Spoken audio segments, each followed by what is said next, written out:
What's going on, and welcome into your casual gaming news conversation for this week. I'm Nick, that's Connor, and this is your weekly podcast from Co-op 64. Connor, how are we doing today?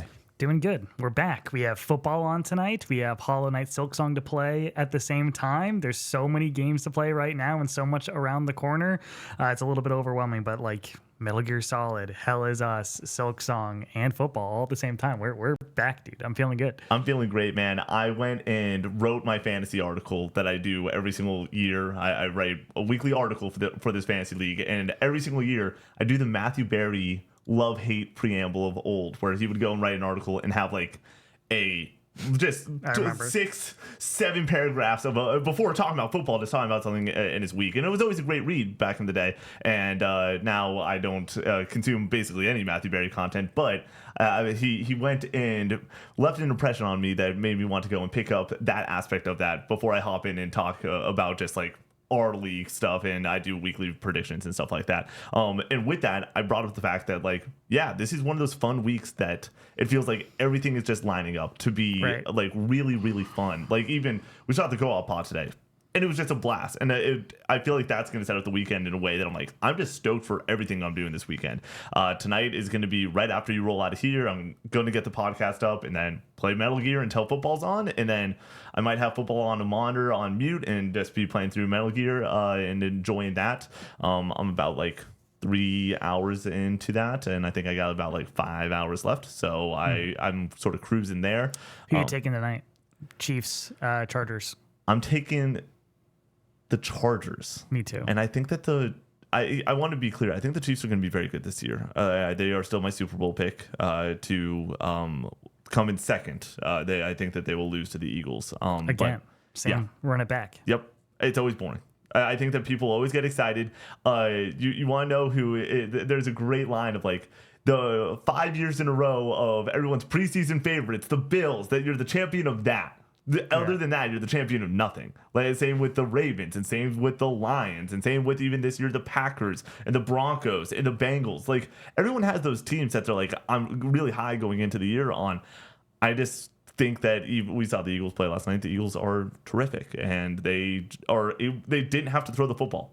And they won the game. Like they just did not have to throw, basically. Yeah, I know, because AJ Brown has one catch for 8 yards. Connor, I'm in a league where I have CD and AJ, and CD was getting targets down the stretch when he was. You didn't catch the back half of the game because of the weather delay. I went and had to deal with watching CD drop football after football after football. He dropped 3 balls in the fourth quarter that were all catchable balls for over 20 yards. It's just like, well, we're so back to fantasy football. We're so back to the struggle of enjoying this. But no, I'm so excited for just this weekend and getting some games in. My plan is tonight, Metal Gear. Tomorrow we shoot content in the morning. Then I'm going up to Columbus. My plan is to bring my Switch 2 up there, not just for me to play some Silksong when I get the chance, but also I was talking to a couple buddies, and they were like, we want to play some Mario Kart, bring the Switch 2 up. Wait, didn't you download Silksong on Xbox? Yes, damn it, you're right. Oh, I just realized that. I was so excited. Connor was rolling over and everything. I was texting someone Buzz. I was like, oh, maybe I can get some Silksong in. Let's be real. I'm bringing this thing up to play Mario Kart with some friends. Yeah. We talk about it all the time. The plans of I'm going to vacation and I'm going to get some game time in. It never works out that way unless you and I are rocking Donkey Kong like we did during that last vacation. But yeah, I think that so scrap that. Tonight, Metal Gear football. Beat Metal Gear. Roll credits on the remake of one of my all-time favorite games. Tomorrow, shoot content. Then roll up to Columbus for the night, hang out with some friends. Come back down in between, like I'll be back around noonish probably on Sunday, and then I think that I might just have to bring the Xbox over to my buddy's place and set up a TV and play Silksong on the TV next to his giant. This man has like an 85-inch screen. Is there too big of a screen for you nowadays? Like if I say 85 inches, does that sound like too much? It really depends on the room. Yeah. Like if you're far away from the TV, then you gotta go with the bigger TV. But like it's all relative. Yeah, I would say that. Imagine this room, that TV placement, 85 inches. I would like you'd have a bigger TV for this room. I mean, little I bit literally bigger. can't. I can't because of the setup that we have. But yeah, no, I think that that's 55 inches, I believe. Yeah. I think that having like a 70-inch TV would be nice. Eventually, if we ever roll out of this space, it would be nice to have like just a good streaming setup with a nice ass TV that like is always good to go. And if that was like a forever setup situation, if I ever got a house or something, I could see getting like a 75-inch TV. I mean, it's only really an issue when the couch is all the way against the wall like this. When we have the shelves behind it and we're closer to the TV, it's honestly a non-issue. It's pretty good. Yeah. But yeah, that means Metal Gear, Silksong, a lot of fun happening. You talked about potentially picking up Hell Is Us. Yeah, I'm honestly more interested in Hell Is Us than MGS3 right now, just because I just played the original, and I was expecting Delta to have like some drastic changes or differences, and it really is just the same fucking game. Yeah, we're playing the same game. And I don't love the visual flair of this game. Like, it's very Unreal Engine 5. It's kind of uncanny, like how realistic it looks. And when you're remaking something that like already had like a very distinct art style, and I have that on the mind because I just played it. Those comparisons are a little bit more odd to see here. I'm not loving it. Yeah, it was fun today. I got to though. Just like seeing that in the visual style that it is right now, which is so, in my opinion, like I really do think it's gorgeous. I think that it is a really well done art style for these characters. With that being said, I see the side by sides, and it's definitely a little bit uncanny for sure. And so, but it's been fun to go through that. So yeah, I understand. When we were talking about it, and you're like, yeah, I'm gonna be on the review for Delta. I was like, you don't need to do this. Like, this isn't a necessity by any means. I would just rather play Silksong right now, so I'm going to prioritize that. And I would like to dabble in Hell Is Us. I don't even know if I'm going to like that game, though. It's very puzzle focused, and I'm not a puzzle guy for the most part. If I get stuck, I just end up getting frustrated and then looking up a walkthrough, and that kind of defeats the purpose of this game. But I could see myself potentially getting into this. Like, it's kind of a step down from something like Blueprints. Yeah. But like it's kind of scratching that itch at the same time, where it's like making you feel smart, but also has like actual combat in it. And I'm interested in that. We need to talk about the fact that, this on paper is not a Connor game, but this year is this is the year of non-Connor games becoming Connor games. Yeah. And when am I going to even fit this? We have Silksong Borderlands. And then Borderlands. Does that have early access? It might. That's a great question. Are you just like stoked for Borderlands at this point? Where are you coming in with that? I'm honestly just trying to schedule these games out in my head for like how I'm going to actually fit them in, because honestly, a few days early for Borderlands could get me to get that done before Silent Hill F. Yeah, that's a good point. Borderlands 4 does not have early access. So we're all hopping in on Friday. Every game nowadays has early access. Yeah, it feels like it. When people were playing Chronos, I was like, what? Yeah. I thought that came out a few days Friday. after or whatever. Oh, and then same with Hell Is Us. Yeah, the early access period is obviously an interesting thing. It's a way for these companies to make more money, and we know how important it is in the games industry to find ways to extract money from the players, so these diehard fans. And obviously you don't want to see those high prices, but having an option to go and get the hardcore fans in a little bit earlier it makes sense. But also $100 game sucks. So I go back to it all the time. I spent $120 on Star Wars Outlaws, and that was a dumb decision, but it was just to play it early and get that review up and do that whole song and dance. But I think that we're in a really good cadence right now, where I'm thankful that obviously getting to do this full time, I have time in the middle of the day that I can play games. In the past couple of weeks, that's actually been an option. There hasn't been too many things like pulling me away, like an extra life or previews, or like it's been okay. Like I can take a little bit more time to play games, and that's why I beat Hollow Knight. We'll hop in that. This isn't a housekeeping. Check out the Hollow Knight spoiler cast we did with Jacob. I think it's an excellent piece of content. And that's up for everyone. But I was able to do that. I think that this weekend is Metal Gear, and then all next week is Silksong. But I kind of want to play Silksong on that delay. We talked about this a little bit during lunch, where it is just in case. I want there to be guides out there. I want something to be able to hold my hand just in case I need it. Because right now I played 5 hours and I did get a little bit lost. I was a little bit everywhere. Part of the journey, though. Yeah, people like that shit. I'm just not my bag. I'm enjoying that shit. I don't want to get too much into Silksong impressions. I mainly want to save that for CGC. Just to go and have something else to touch on other than Metal Gear tomorrow. But like, I'm excited just to play more of this game. I'm really looking forward to it. We're gonna talk Silksong numbers and everything here in a moment. because it's batshit insane. But there's a bunch of great games coming out, and I like the cadence of release that we're at. I also like the cadence of this podcast because we're gonna hop straight into housekeeping. You can get this show 3 days early. You can get the casual gaming conversation early, and you can get the bonus episode of the casual gaming conversation each and every week at the lowest tier over on Patreon. We do have a Patreon. That's what makes this entire show possible. So go get that benefit at that lowest tier. And at the next tier up, you can get the Co-op 64 podcast. We just shot a podcast. It was amazing. I think that it was a really good episode. Me, Connor, and Brady talking about, Connor, I'm going to need your help here. Getting old. Sleep. Ranking the top 10 songs of all time, according to, I don't know where I have no idea. He never said where it was from. He just like top 10 songs that I like. He just first list out there. Up. Yeah. And then states, which was a written topic, which you can write into the Co-op 64 podcast at the highest tier. But at that middle tier, Co-op 64 podcast, Recollected Retro, bonus exclusive TikToks. It's a bunch of fun over there on Patreon at that highest tier. You get your name read at the end of each and every podcast we do here at Co-op 64. We are in the month of September, so shout out to all the new members. We got some fun names. Join in the fray over at that highest tier. So thank you so much for your support, and just in general, thank you so much for your support during August. What an amazing month it was.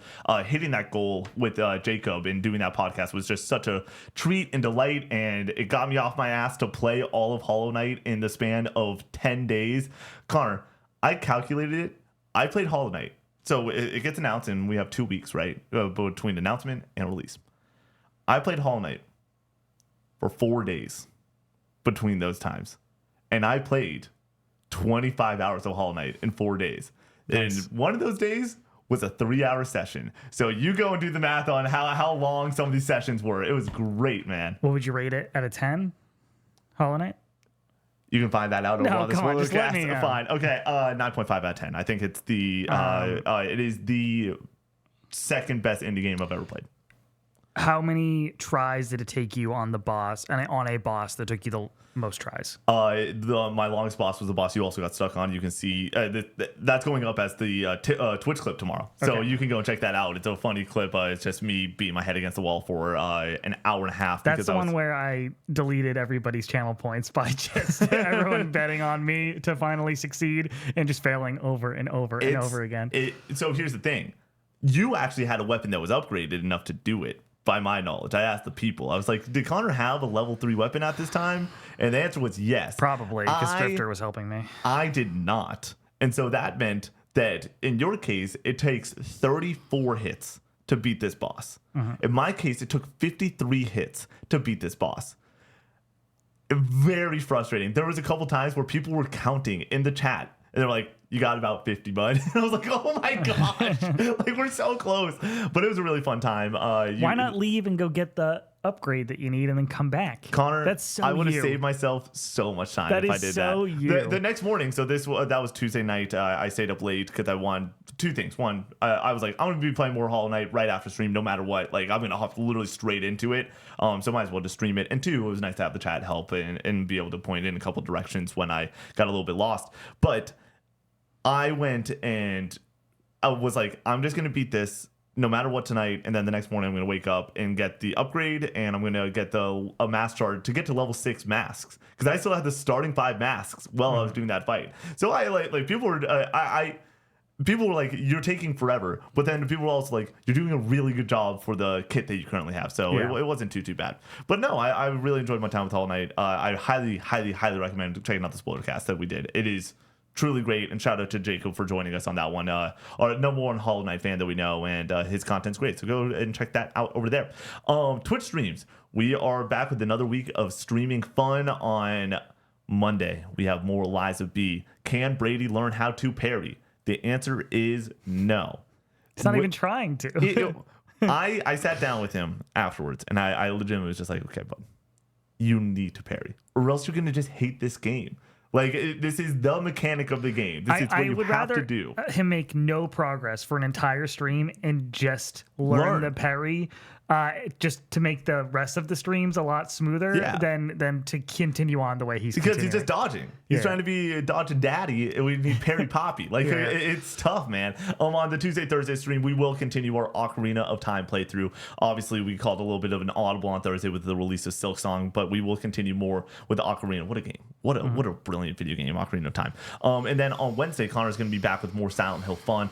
This is going to be another normal week of content, though. Just in general, no bonus streams. We're still recovering from Extra Life and trying to get our ducks in a row for the back half of this year, leading into Game Awards and Red Dead 2 Subathon and everything we got happening over on Twitch.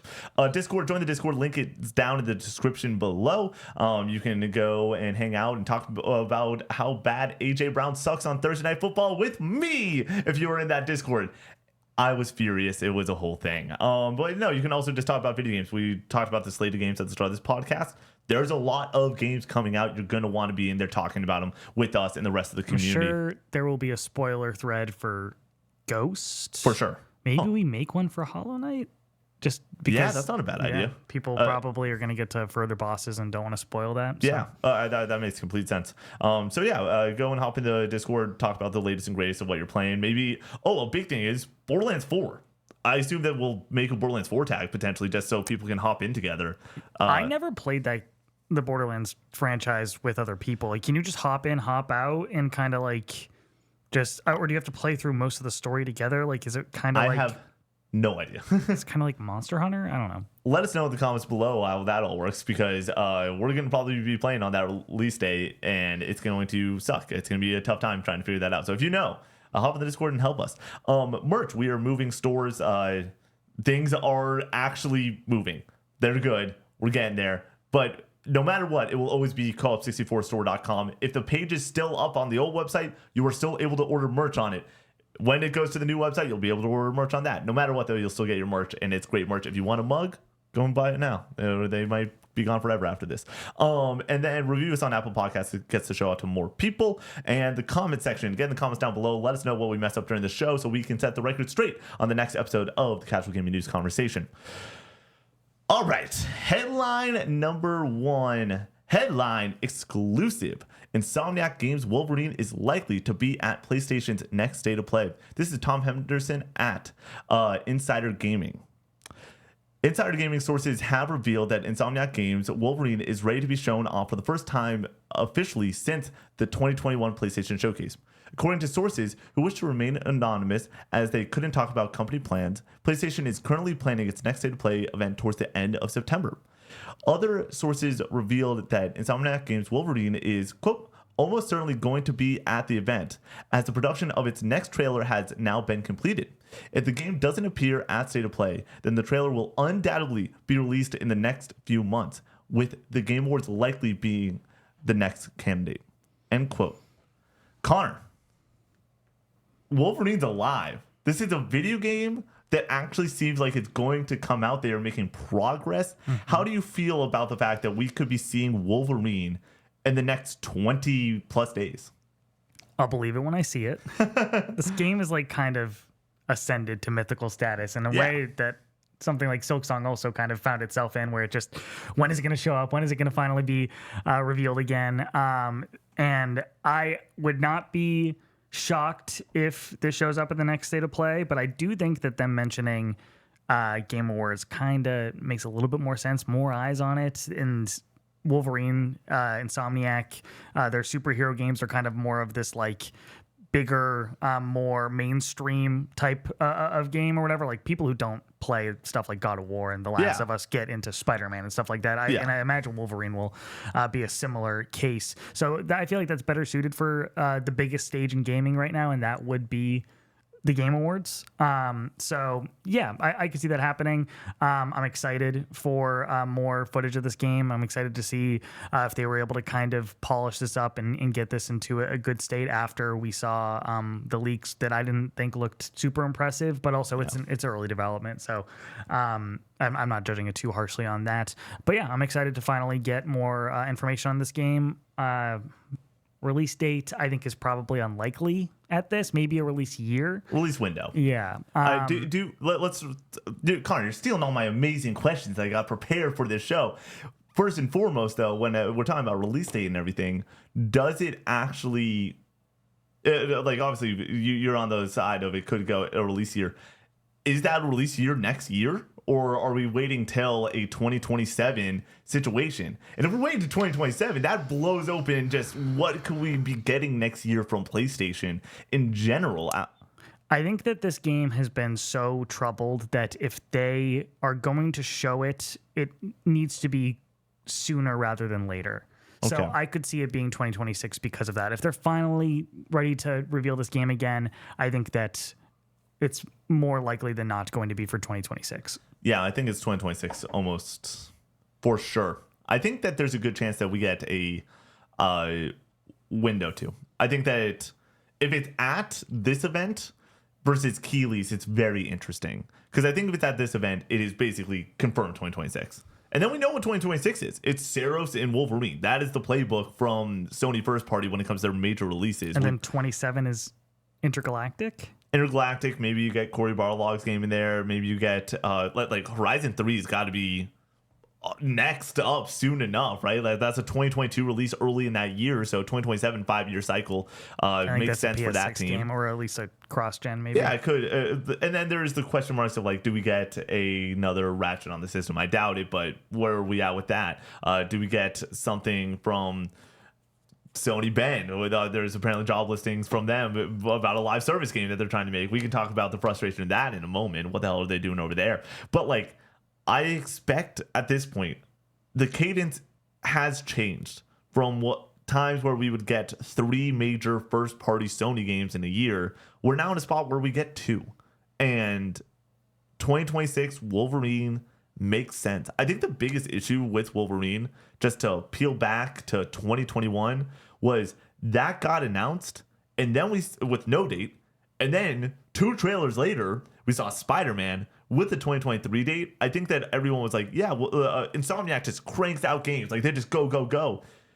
If this game comes out in 2026, that's a 3-year difference from Spider-Man to Wolverine, which is insanely impressive in the modern gaming landscape. Obviously, they've been working on it since 2021, and there's leaks and all that stuff. But like, there's multiple teams too. Yeah. So, but I think that this is a really good spot for Wolverine to show up, have its moment. You and I were talking a little bit before the pod, being like, oh yeah, this can happen. Where I feel like a couple years ago, if you asked me what can we get from a state of play, I would be like, I don't know. Sometimes we get a weaker state of play. Sometimes we don't have that big one more thing moment. But we've gotten Saros, PlayStation first party, major game, Housemarque return to close out a state of play. We got Ghost in the September state of play last year to close out that show. We got Astrobot, which once again, it's a smaller team, not a huge IP, definitely not as noticeable as an IP as Wolverine. Marvel Tokon. But Marvel Tokon to close out this last one, which Marvel IP is just huge, and the fighting game scene and Sony's partnership. We've gotten a major one more thing at like every state of play for the last year or so, which means that this is totally on the table. If it's not this, I think that we can go back to the rumors of God of War 2D, like that. Can't close with that. I think you can open with it, yeah. And be fine there. I also think that like we're not going to do state of play predictions during this episode. We probably will when we get a better idea of when this is going to happen this year. Like I think that there's a good chance though that this is the one more thing. This is what closes it. And if it's not this, I don't think that they have a clear one more thing set up. So might as well be here. You could do Saros gameplay. That's my question. Do we get Saros gameplay in a February date to go and close out that show, and then you punt this to Keeley's? Because also, I think that when you're talking about Keeley's event, at this point, what the Game Awards means now, which I just got chills by saying that, what it means now after 2024 is this is way bigger than not only any other stage in gaming, but it's like a multiplier effect on any given state of play or Nintendo Direct or any other stage in gaming. Like, we're talking about a place that in 1 year, we got a game from CD Projekt Red, Naughty Dog, and From Software all sharing the same stage. Also, Capcom with Okami coming back. Also, Onimusha. Also, like, you could go down the list of announcements. I think that Keeley doesn't want to go and slip up and have too large of a step down from last year's showcase, and getting Wolverine would be kind of PlayStation's biggest give to Keighley possible. Like, I think that it's Spider-Man for IP when it comes to how noticeable and how much it sells and how important it is to the PlayStation brand. It's Spider-Man, God of War, and Last of Us is right there. Last of Us might be above it. But then, like, right in between there, I think is Wolverine. Like, I think that it's below Spider-Man, but I think it might be bigger than every other Sony first party. And so if that's the case, it makes sense to put it in Keighley's show. But also, I think that we easily could be seeing this next month.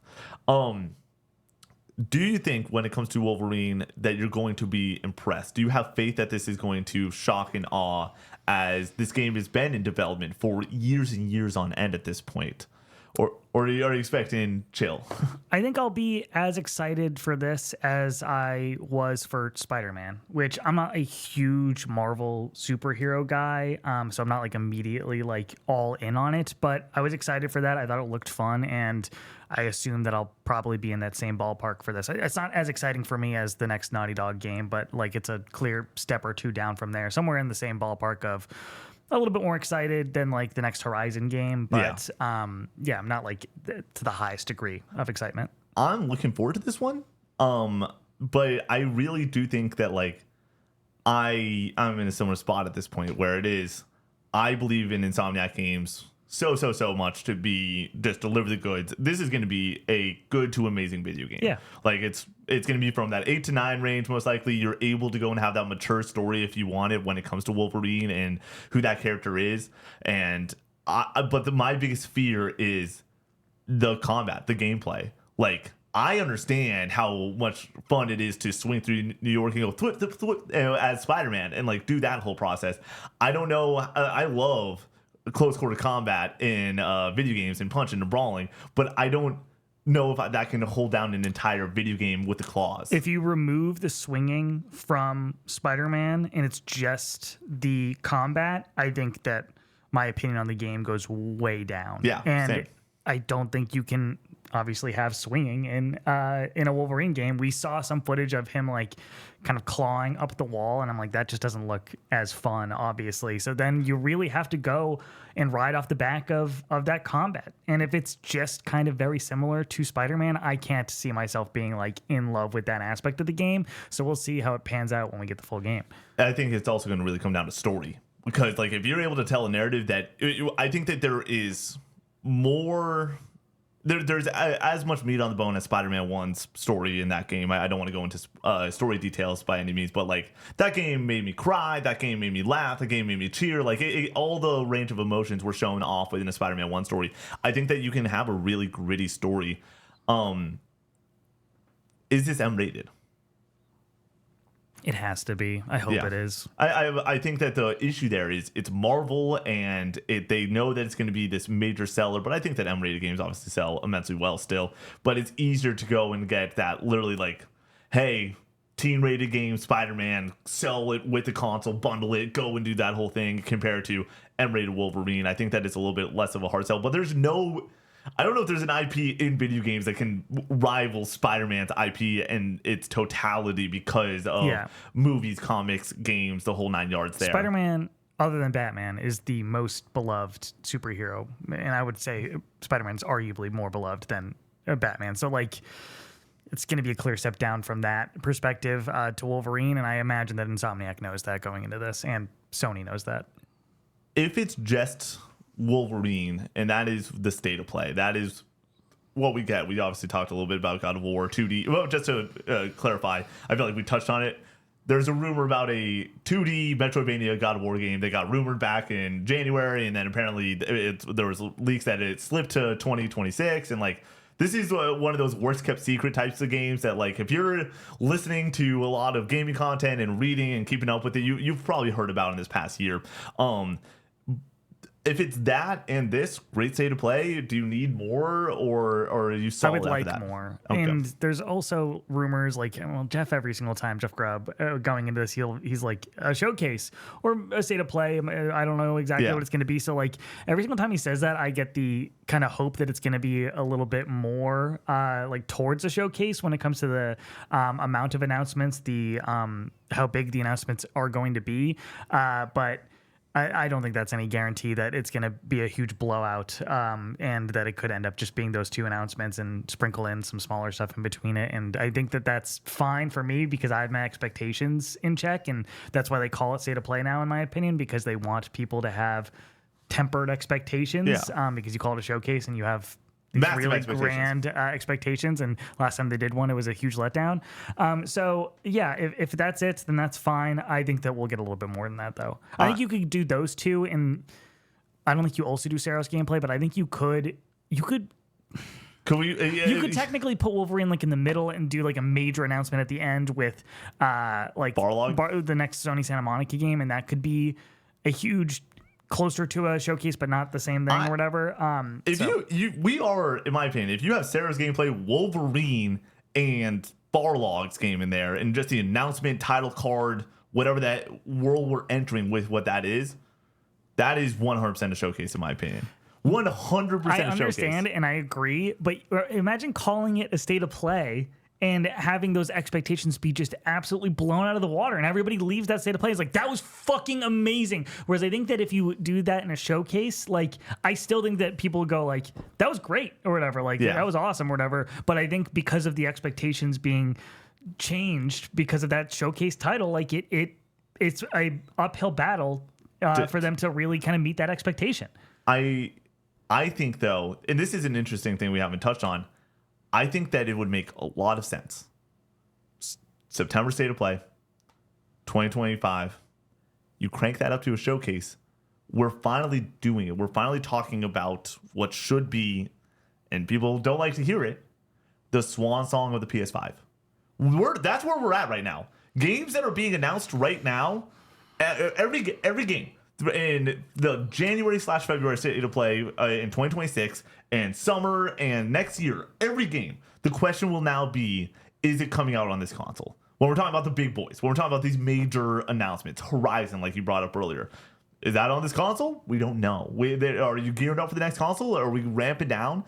Right now, though, it could be, hey, let's bring out all the big dogs. Let's bring out, let's have another showing. Like, this is the whole thing, too, of where you can just partner up with a bunch of people and make it an awesome showcase by, if we're talking showcase, show off Leon in Resident Evil 9.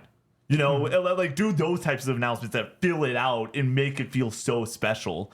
And then you bring in Wolverine, and then you bring in Seraph's gameplay, and then you bring in like, I think you can do it without even getting an intergalactic trailer. Like, there's enough meat on the bone right now, and I think that that's a bigger issue and probably a much bigger conversation. It could be a full episode of CGC, where it is right now, where the PlayStation 5 is, there is still an immense amount of potential energy for the next 3 years of gaming, where I want to take us back to 2023.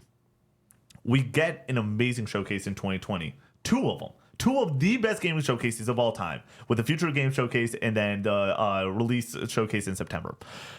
And then in 2021, we get a 8 out of 10, 7.5 out of 10 showcase for the first 45 minutes. And then the last 15 minutes is a 11 out of 10, the best shit ever, where we get Wolverine, Spider-Man 2, Gran Turismo, God of War Ragnarok. And it's just like fucking mind-blowing. And you started out with the announcement of KOTOR remake.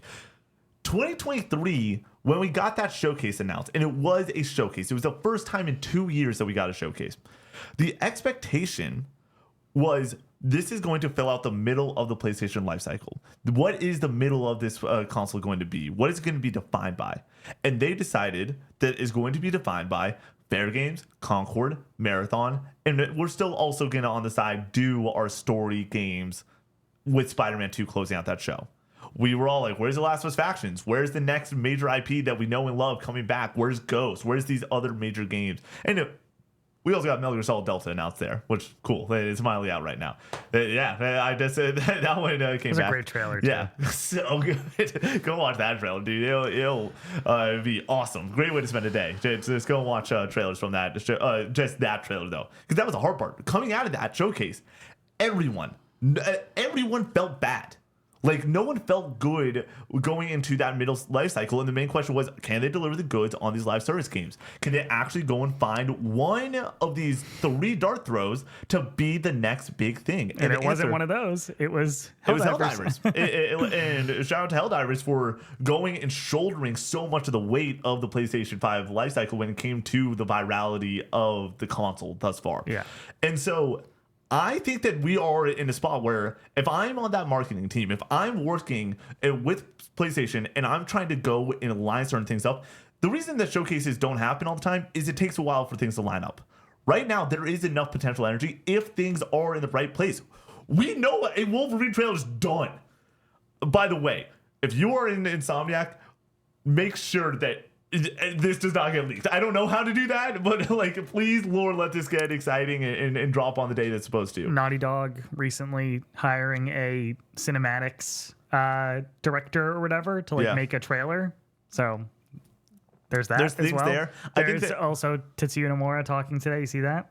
Yeah. About FF7 Remake Part 3 and Kingdom Hearts 4 on schedule. It's like, okay, I could see us seeing either of those semi soon. Yeah, like I think that when you start talking about it, if you get in with a Kingdom Hearts 4 to open it sort of situation, normally these showcases, by the way, do not open with Sony first party. I want to see Kingdom Hearts 4 so bad.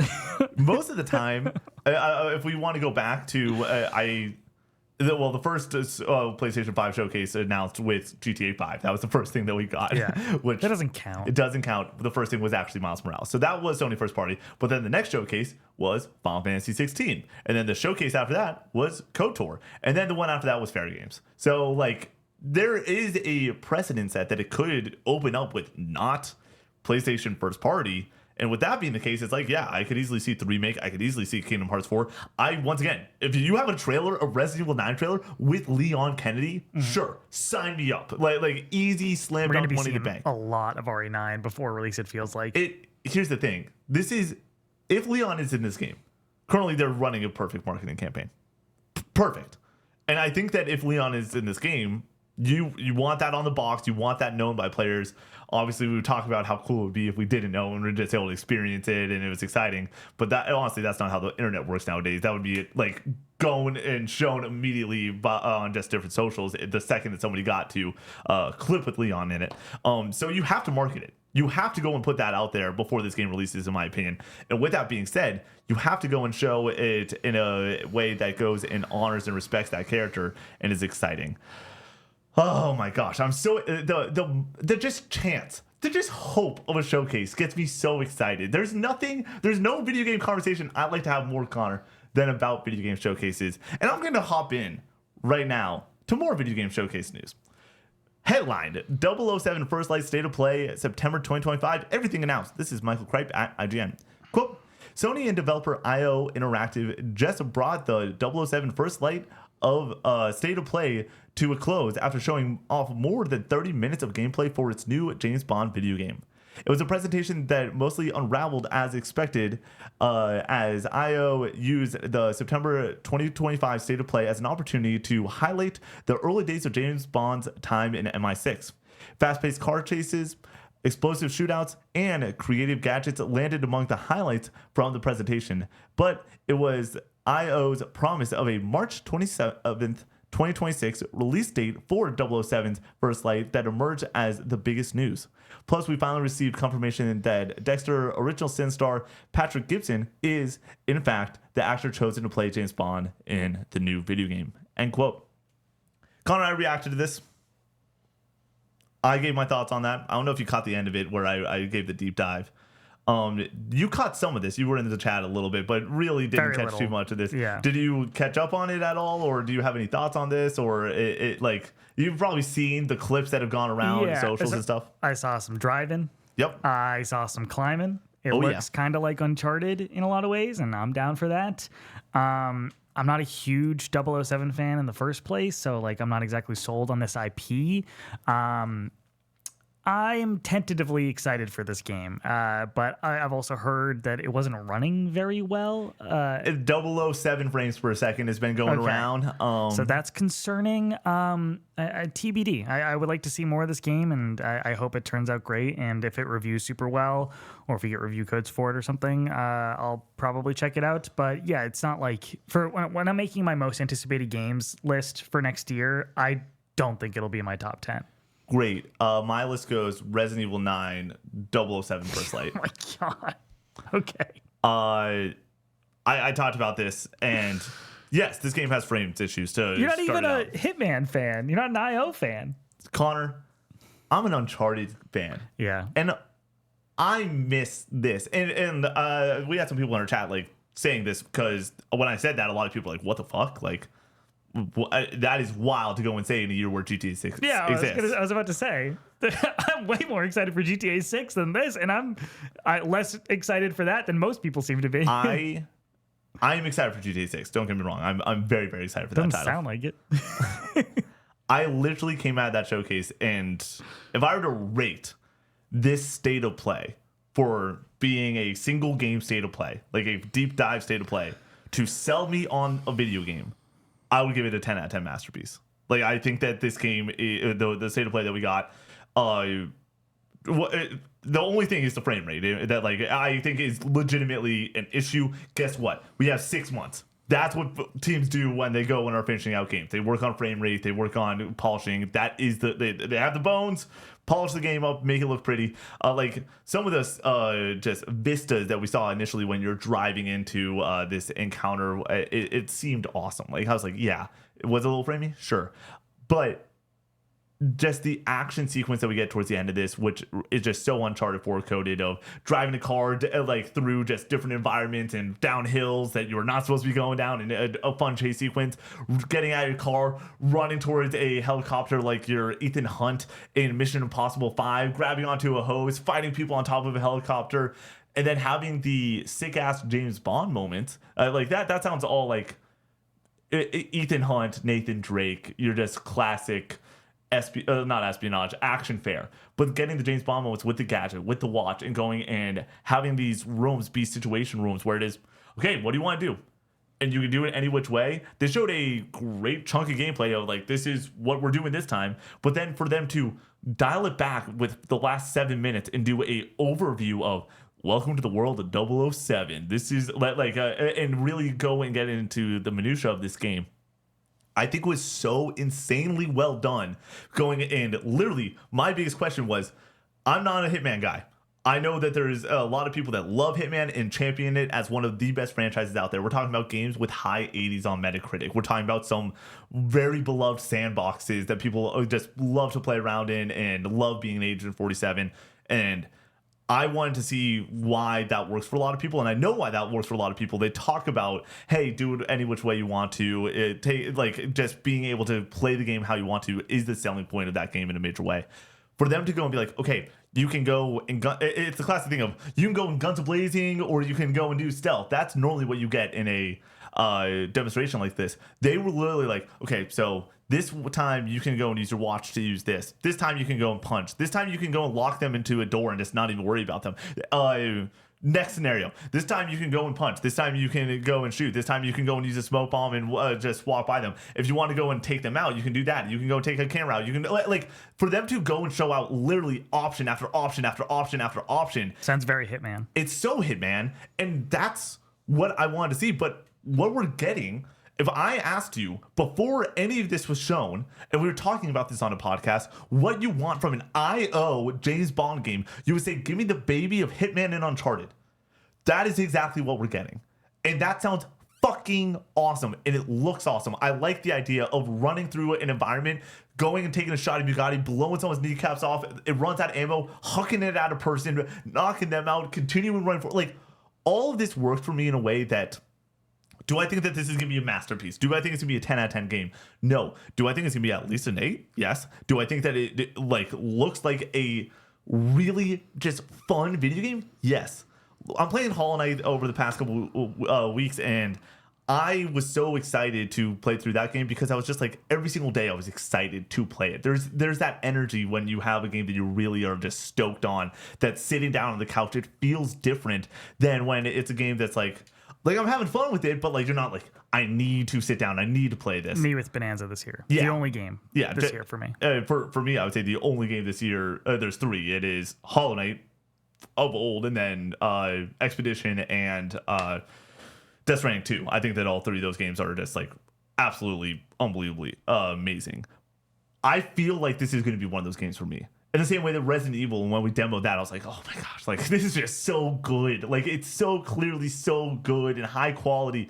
And I think that if I were to put faith out there in a team to pull this off, IOI has just the crazy amount of pedigree, and I'm stoked. I am legitimately 10 out of 10 excited for this game. It is what any given day. Ask me in a couple of weeks when we get another GTA trailer with gameplay, and I'll be like, okay, maybe it's GTA. But as of right now, I want to just like almost champion this game, being like, yeah, like they're giving me what I want, and we haven't had a game in this genre in so long. I don't know the last time I played a game that fully was the action adventure game cover shooter. The answer is Uncharted. When the last time I played an Uncharted video game, Uncharted is my favorite franchise in all of gaming, maybe only besides Metal Gear Solid. And we haven't had one of those in 8 years. They finally showed a game that looks like that and has it done well enough. And James Bond's pretty freaking cool. Like, I'm not a huge Bond fan, but I like some of the movies, and seeing the gadgetry and seeing the way the story's going to try to unfold. And the chase sequence was you're like chasing down another agent and everything, and that's just the general thing you're doing. I want to find out more. I want to find out why I'm doing this. I want to, but like at the end of the day, like I just want solid characters. It seems like there's that in spades. Like there was quippy, fun moments in this. I want crazy action sequences. I want there to be stealth. I want there to be an endless amount of choice. And I just want to get back to a extremely fun type video game. And I think that that's what this is going to be.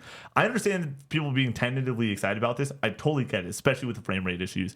But it seems like they're delivering the goods on this in a way that I haven't fully been excited about it for a video game in a long time. I think that this is could be the shock of 2026 in a year that we're getting those big franchises with Resident Evil and GTA, and then maybe we get something else from like even Saros is I feel like an obvious high quality banger. Hitman normally floats by as a game that comes out and just get reviews immensely well, and the Hitman fans are happy. I think this one can capture the broader audience with the James Bond IP and with what they've shown off thus far. Headline: Silksong release takes down Steam Nintendo eShop. This is Michael McWhorter at Polygon. Quote, "It's not just you. The Steam store and the Nintendo eShop are having major issues on Thursday morning, the day of the long-awaited launch of Hollow Knight Silksong, that may be due to the mass influx of traffic as a result of Team Cherry's release. Steam is up and down as of around 10 a.m. Eastern when Silksong was scheduled to launch on Windows PC. When trying to load the Steam website, the desktop application, or the Steam store via a Steam Deck, visitors may see the error message, quote, 'Something went wrong. We were unable to service your request. Please try again later. E502L3, end quote. Website Down Detector is showing thousands of reports from users who say that Steam is not working for them, end quote. Connor, this little bug blew up the internet. Yesterday in a way that is insane. Like, when was the last time this happened? And when was the last time the answer is it's been a long time. And the second question is, when has this ever happened for an indie game? And the answer is never. What do you make of Silksong breaking the internet? Yeah, I'm stoked for Team Cherry. I'm stoked for Hollow Knight fans who have been chomping at the bit for this game to finally get information on it, and now to have it so soon after getting that release date is amazing. I'm curious to see if the number of people who are getting in on this game just because of the hype, if those people are going to fall in love with it and be on board with it. I think that it's really easy to just get swept up in that excitement and not really even know what you're getting into. Like Metroidvanias aren't these like widely popular games. Like they're popular. Like it's one of the more notable genres, but like they're not for everybody. And 500,000 people are playing this on Steam on the first day. It's like, I wonder how many of those people are going to be like, oh, this just isn't for me. Whatever. Like, I don't really like this. But from our experience playing it so far, I can only speak to myself. Like, I'm loving it, and I think I think some people could argue like it's just more Hollow Knight when it comes to at least like the visual aspect of this game, that it just looks like more Hollow Knight. Yeah. I think it plays pretty differently. I'm loving it. I'm having a great time. I think it's well deserved. I think that. I'm not sure if the wait was worth it or whatever necessarily, but I think that now that it's finally in our hands, I'm just excited to be playing it, and it seems like a lot of people are excited about it as well. So yeah, shout out to Team Cherry for just being cool. It seems like when it came to all this stuff, where it was like, hey, sorry that we're like they apologized. I believe for the site's going down and people not being able to pick it up right away, and trying to get this game in the hands of the people. PlayStation had issues too for a long time. I don't think it was up until like 3 or 4 hours after it was supposed to be on PlayStation. Yeah, which is just nuts. I think though that like this is a really cool moment. I don't think we get this too often.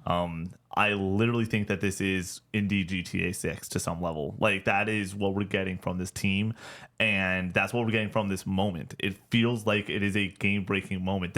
I'm seeing TikToks about people calling out of work to play Silksong on Friday. You know, like it's just so fascinating to me. Like I like Silksong quite a bit. Or sorry, I like Hollow Knight quite a bit. It's just like I'm not in that same hype level, but like I'm glad that people are really just stoked about it. Like I'm not gonna yuck anybody's yum here. I think it's awesome that people are really kind of buzzing for this game. As someone that does love Hollow Knight, I still don't like I played 5 hours yesterday on stream, and shout out to everyone that showed up and had a blast with me. That was a bunch of fun starting out this journey. I think that it's excellent and an amazing step forward for what this franchise is, and super cool. But I also don't necessarily think that this is warranted, but also I think that it's really cool that it's happening. You know, like this is a classic thing of, let's just zoom out a little bit. We're talking, thankfully, it seems like today, we're about to talk about a story that includes layoffs and a lot of shifting shit in the games industry. It's cool that everyone can just be like, video games are cool. This is awesome. Right. Rock and roll. Like, there isn't a ton to this. Obviously, it's exciting that over the next few days, there's going to be guides and somebody will beat this game. I'm so excited to see the How Long to Beat pop up finally. I'm assuming it's going to be similar length to the first Hollow Knight. I do think that it's going to be about 40 hours, 30 to 40 main path. With that being said, the amount of content that is seemingly in this game is so cool, so exciting. I'm just walking around with 400 shards, and I have no idea what to do with them yet. And like, there's just so much to this. Have you lost a bunch of the beads yet? Yeah, and you're poor in this game. Yeah, I lost so many. I shouldn't have been carrying them around like that. I should have went and bought something, and I died, and then was trying to get back to it, and just lost all of them or whatever. I was like, no, but that's so Hollow Knight. Yeah. I did that multiple times playing the first one. For me, I've been saying I'm swimming in shards and I'm poor in pearls, because like is that what they're called? I have no idea. I have no idea. But like I went and was just watching so many different people play this game, and that's the other part. Like, this is just exciting. It's just a win. And I'm excited to see where this lands when it comes to Metacritic. I'm excited to see where it lands when it comes to general audience reception. I think that there's a good chance that this could review as well as the original Hollow Knight, which would be a win for Team Cherry in my mind. I don't think anyone's coming out here and be like, oh, we need a 94, Team Cherry. Like, we need that. I think that everyone's just being like, wow, let's just play the cute little bug game for a little bit. And that's pretty cool. I can see the narrative changing from the excitement, from the overwhelming positivity met with some negativity from people or whatever, just this game not living up to their expectations or not being what they thought it was going to be, or they picked it up, didn't know what it was just because of the hype or whatever. And I would just say to that, like, just let people be fucking stoked. Even though, like, I'm not I gave Hollow Knight, the original, an 8 out of 10. I think it's a great video game. I'm not like at the same level as somebody like you or Jacob with this or whatever, but like I just feed off of other people's excitement. It's just fun to see people stoked. So just let them be fucking stoked or whatever. I also go back to a time with me in college where I wasn't playing 50, 60 games a year. I was playing 4 or 5 games a year. And once again, broke college student, you're not able to play everything, busy schedule. And I look at that and think of, if I was in college right now, how cool and exciting it would be to be able to hop in, play a game that is this exciting and just all over the place. And it reminds me of me hopping into FF7 Remake because it's a big deal. It reminds me of me hopping into Elden Ring because it's a big deal. Like, I like that there's a big deal video game happening right that now. And if you, like you said, if you're not in on it, let the people ride the wave. Let the people have their fun, and I really do hope the best for this team. I think that they're going to blow the roof off when it comes to sales. Yeah. Because and that's not to say that this game is immune from any criticism or anything. Like, I'm excited to see how people land on this in comparison to the original, on how they compare this to Metroidvanias in general. Yeah. So I think the discussions are going to be a lot of fun over the next few weeks. And our plan, by the way, is like most of our plans when it comes to Co-op 64. If we don't get review codes, we really do just try to play it at our own pace. And so Connor's going to be working through this. I'm going to be working through it. And then Borderlands 4 will come out, and we'll go from there. Borderlands 4 comes out in 1 week. I feel like what's going to happen is that I'm going to pick up all these games and sample them and not end up beating any of them. I'm really afraid of that. I would say there is a 70% chance that happens. The only game that I know for sure in the month of September that I'm going to beat is Silent Hill F, because it's 10 hours or whatever, and I know I can get through that. This is a long, beefy game, apparently, based off of the amount of content they said is in there from the trailers and how long we know Hollow Knight, the original, is. I imagine Borderlands 4 is a pretty long game. How long is the campaign in Borderlands 3? Not short. 20 hours, 25 hours is my guess. And there's a bunch of side content too. 25 to 35 hours in Borderlands 3. So like I imagine we're in that ballpark. Hell Is Us is 20 hours. 15 to 20 people have been saying. And then you can get through MGS pretty quick, but I'm just not in love with it. That is the reason that I feel like good right now, that I'm not drowning, is because I'm going to be able to check off Metal Gear and do it in a timely fashion. And I just want to say, when it comes to me and Metal Gear, like I don't really have any major negative feelings towards this game at all. Like it's just I kind of shot myself in the foot playing the original right before it. Yeah, which I did for RE4 and loved RE4 Remake, whatever. This is just a completely different situation. I was hoping for something closer to RE4 Remake when it comes to like how different it is to, from the original. I'm excited for it's cool that we're starting and almost close now. We do have one more news story, but it's sold 1 million units. MGS Delta. Oh no, I didn't. Yeah, that was sent in the Discord. I don't know if that was definitely 100% true or whatever, but I assume it is. Yeah, that checks. I'm curious to see where it ends up by the end of this year. That's good. In 2 days. Yeah. Yeah. Oh, in 2 days. I think that's what it said. Yeah. Oh, okay. That I was about to say we're now a week beyond the release and everything, so it's like a week. I would expect to maybe get closer to that 2 million, and I expect it to be a 3 to 4 million seller. You know, like I don't think that it's going to be this like everyone's all in just feasting on it. But yeah, it should get up to that like 3 million. It's a notable IP and stuff like that. AAA action game. Do we get more? Yeah, we get more. Oh, we're gonna get more Metal Gear for sure. Especially with the reverence that they seemingly have for the series. The Min-Max interview of him talking about somebody who worked on. I talked about what they do next. Do they do 2 or 1?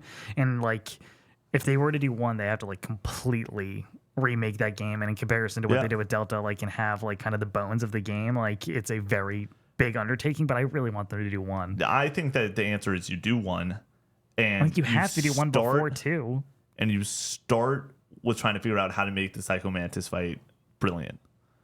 Like, because once again, the reason that Metal Gear Solid 1 is so good is because it is limited. You can't go and just like free form, like run around and pop shots. The fight against Ocelot at the start would suck if you were playing it. Connor, it's a square. You're just turn, shoot, where there's a little bit more jank in there that makes it like a little bit more intense. That's kind of why I like MGS3 original more than the remake, because I think that frustration almost adds to the combat. It's totally too does. easy in MGS3 Delta. I can't wait to review this with you tomorrow. It's gonna be a lot of fun. Headline: Perfect Dark was nearly saved by Take-Two, but the deal fell through. This is Rebecca Valentine at IGN. Quote: The initiative, the studio head behind Perfect Dark, was shuttered earlier this year in a mass Microsoft layoffs, with its project apparently canceled. However, Perfect Dark apparently remained in development at Crystal Dynamics until just last week, while leadership from both studios struggled to find new funding from a surprise source, Take-Two. And the report from Bloomberg, which IGN can corroborate from its own sources, it is revealed that Perfect Dark was not, quote, fully abandoned, end quote, when the initiative shuttered earlier this year. Leadership from both Crystal and the initiative spent the following 2 months looking for a new publisher and funding source. While multiple parties expressed interest, the most likely candidate turned out to be Take-Two Interactive. However, the two groups couldn't come to an agreement, at least in part due to disagreements over long-term ownership of the property. End quote. Gosh darn it. I want it. It sucks that that's the reason, because Xbox isn't going to do fucking shit with the Perfect Dark IP. So just give it to Take-Two, let them have it, let this game actually see the light of day. I want to play this fucking video game. I want to play a Perfect Dark thing, and we're never going to get anything Perfect Dark from Xbox ever again. So, it's just all frustrating. And it's frustrating that people are losing their jobs because of it as well. The studio could have been saved, or there wouldn't have been mass layoffs. The initiative would have been shut down no matter what. Yeah. But more people at Crystal Dynamics not being able to work there anymore because of this deal falling through. It all sucks. Yeah, this is just a big time bummer. I was gonna ask you, do we get anything Perfect Dark anytime soon? And when I mean soon, I mean the next decade. No, and the answer is no. And that freaking blows. What it goes back to the thing that often in video games are so cool. We just had 3 fun news stories talking about why video games are so cool. This could be cool. Why can't we just do the cool thing? This seems like the cool option is just so easily there. Tango being saved is the easy thing to point to. Being like, oh, this sucks. This is an injustice to some level. Let's figure it out and let's find a way to make the bring everyone back from this team and make something cool. This could have been that. And I think that Xbox is shifting their strategy in obviously a major way, and they're really going to be focusing on their major IP, and we're going to be getting Fallout and Gears and Elder Scrolls and Halo and Forza, and that's where we're going moving forward with these titles. But couldn't you just have pitch the ball back to Crystal Dynamics and be get it across the finish line? Yeah. This also lets me think that, or lends me to believe that this game was pretty far into development, that they were like, we can save this, we can make this happen or whatever, and sell it to somebody else and get this over the finish line, like you said. And it's just even more of a bummer now because of that. I just don't have a ton to say on this one. Yeah. We wanted to toss it in there just to go in and take notice of it. But video games are still cool. There's still a lot of good stuff happening. There's a lot of fun things that are being played right now. And there's a lot of fun over on patreon.com/co-op64. If you want to support this show, it really does mean the world to us. The next goal is now on the table, and it is one of the stupidest and most amazing goals we've ever thought of here at Co-op64. If we had 400 paid members, Coors Lights and boss fights, baby, with Nikki Two Shoes and Brady. It's going to be a great time. Will we talk about Metal Gear Solid 3? Probably. That's probably the first thing I'm going to talk about. I don't know if it's going to be a tier list. I don't know if it's going to be a podcast. I don't know if it's going to be us sitting down and being on. I don't know what this is going to be, but I can promise one thing: there's going to be a lot of shenanigans to get that goal. Is Brady going to play MGS3 this year? No. Really? No. I thought there was plans for him to play Delta. There was plans for him to play Mafia. I'm not counting on anything at this point from this guy. I believe that he will. And if he plays through Delta, does he get a shot at the belt? Or are you changing? No. You guys get your individual games. Brady's games were Metal Gear Solid 1 and Hi-Fi Rush. I gave him 2. Oh. I gave you Metal Gear Solid 3. Okay. Yeah, so when you win the belt, you can go and select 2 games. Here's Last Guardian and something else, probably. Here's what I need from you, Connor.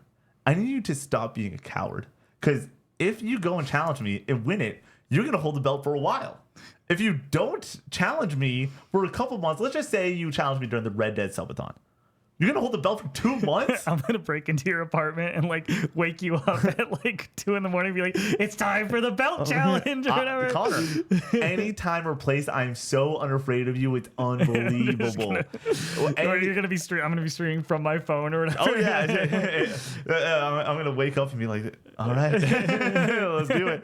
But thank you so much for your support in the month of August. We want to continue on that support in the month of September and continue to do cool, fun, crazy, random things.